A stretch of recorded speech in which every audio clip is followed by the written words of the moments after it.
Yes, there's always a concern about how do I get started, and we do try and help. We have a business startup course, which we can, with some students who do our larger packages, get free, but can also be purchased for quite a small amount.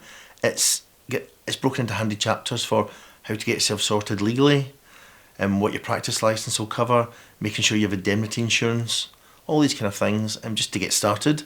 We then do suggest things like business breakfasts, networking meetings, ICB branch meetings. We suggest our Facebook groups, particularly students in practice, so for advice, for anecdotes about people who've done it. And then of course we say to people that there is an element of knocking doors. Generally what will happen is that one client leads to another if you're good, and it's the same as anything in life. If you do a good job for someone and solve their issues, they will almost always say to their friends.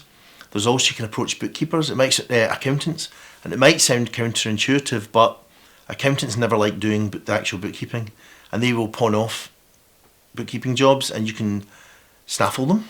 That's a way of doing it as well. Also, you can tailor it for, if you're in a rural community, you can make your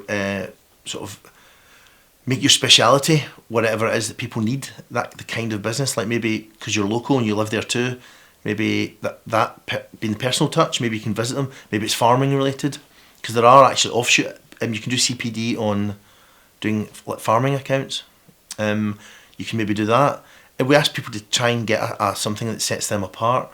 But basically you have to talk to people, and we do say to folk it might not be a business for the painfully shy, because there will come a time when you have that meeting down the coffee shop where you have to just say to people honestly why you should be their bookkeeper. And they may have a bookkeeper, remember, they may have an accountant, so you're not only going for someone new, you may be trying to win people from other people.